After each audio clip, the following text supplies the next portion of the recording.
What's up, everybody? It's now the fourth episode of the Life at Shoreline podcast. Woo! So the topic of this podcast is gonna be American sports. My name is Abi, And I'm Yuki. and we're joined by the one and only my brother Jesse. Hey everyone. So Jesse, as an international student, how did you get into American sports? Well, this journey for me started back in 2015, and it was definitely due to my dad, since he was a Seattleite as well.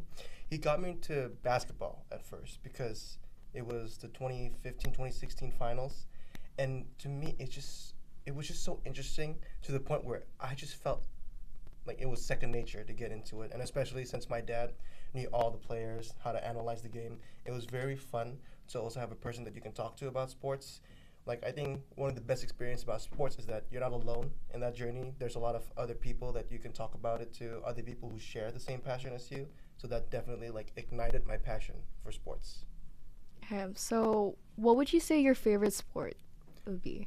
My favorite sport has got to be basketball. It's very near and dear to my heart. It was the first sport I actually got into. It was the first sport I took seriously, like joined those like school sessions and etc. It's definitely basketball. And I remember Shoreline College, we had basketball team. Have you been to like basketball match? Yes, I've actually attended some games in the Shoreline, the girls' basketball team. I actually have a friend here. Her name's Mila. She's the point guard, star point guard of this team, and it was nice to support her, but also to see like the programs, like just how the coaching staff would do, and like how to see all these like different plays that they're organizing. It was very fun. I rarely attend like any school games or any school activities, but definitely my love for basketball and of course to support a friend.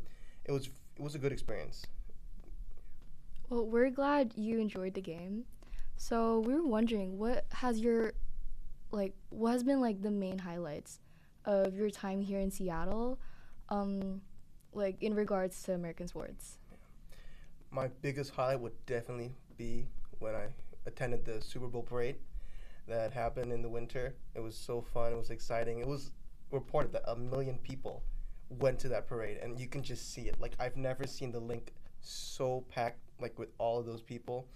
Like, it was just crazy because it was definitely a sentimental win considering our past history with the Patriots. So it was definitely a good redemption year for us, and you could just feel from everybody in the crowd. Like, that day was also not a day where the government was like, oh yeah, no schools and stuff. So you can see all those people, their passion, their dedication to just go down to Lumen Field and just celebrate the victory. How about do you play sports here? Yes, I do. I play basketball, of course, and I've used the Shoreline faculty gym that I play with my friends. It was very fun, and Yeah, guys. Sometimes I would wait for Jesse after class. I'm like, Jesse, where are you? He's like, I'm at the gym. Next thing you know, he's just playing ball with like a bunch of his friends. ball is life, people. Ball is life. But yeah, continue, Jesse. Yeah, so it was very fun because everybody here was also very, like, we love sports. Like, especially since it's college, I think many people also have the opportunity to do whatever they want to do, things that they haven't done in high school. So it's definitely fun to always ask a friend, like, hey, you're free, you want to play sports, etc. So it's definitely fun. Wait, I know like World Cup is coming to Seattle this summer. Oh, man. But I'm not like that familiar Right. with it. Like, would you like to share this? Yeah, man. World Cup is so prestigious. You just see how many people are invested into it. You can see back in 2022 when the World Cup was just beaming in every single like place that had a television on. Everybody would just keep watching it. My friends back at home, we would just stay up until like 3, 5 o'clock in the morning just to watch the World Cup match. And it's so exciting that Seattle can have the privilege and the opportunity to host World Cup games this summer, and it's definitely something that I'm excited about, to invite my friends to just, hey, let's set a date to like let's watch this World Cup while it's in Seattle. It's crazy. And also, I heard that the Supersonics might come back. Yes. Actually, it is confirmed that it's going to come back. It's going to come back in the 2028-2029 NBA season. We're going to have the Seattle Supersonics and another team in Las Vegas, and it's definitely exciting. it's very sentimental because my dad, like I mentioned, he was here 20 years ago, 25 years ago when the Sonics were still a basketball team in Seattle. So for him to hear the news that, hey, the Supersonics are coming back, it hit right at home with him. He was like, wow, you guys get to experience the same feeling that I had watching the Supersonics. So we're just so excited for that. And also, can you tell some differences between like your experiences in your home country versus like here? So what I think is the difference between the culture of sports in Indonesia and here in Seattle is definitely the fan base and definitely how passionate each fan base is.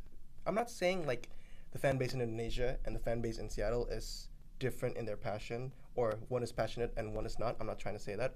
But what I mean is just how personal it is to each and every one of us. Well, example, if you're in a DBL league back in Surabaya, Indonesia, we have these high school basketball leagues.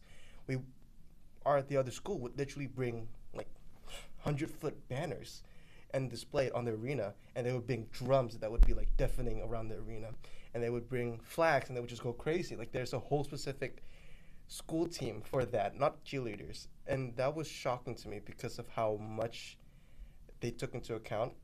And here in Seattle, it's just so personal to the point that it really upsets people if bad things happen or if just for the sake of how their sports team lost. Like you can definitely feel in the wind in the area. Like when the Mariners won Game 5, for example, in the ALDS, you can just see like the whole city was just happy. You can hear cars honking in downtown because of like everybody was just so excited for the win.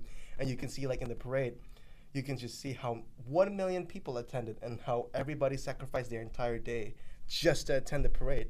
But like in Indonesia, it's just like, yeah, you leave it on the court and that's it. So you can definitely feel the difference. You can definitely feel the difference in passion as well. So Jesse, we have a lot of athletic clubs here in Shoreline.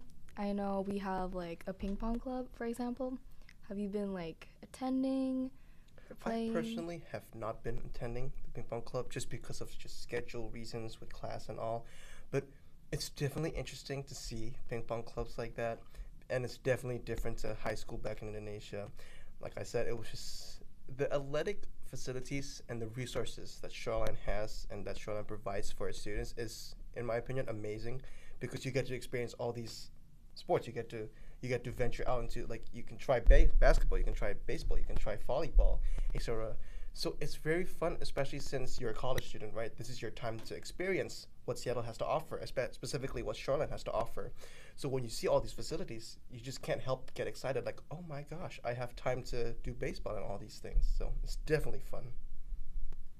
Well, that concludes the end of our episode. Thank you so much for coming to the Life at Shoreline podcast. Thanks for having me. So don't forget to like, comment, and subscribe.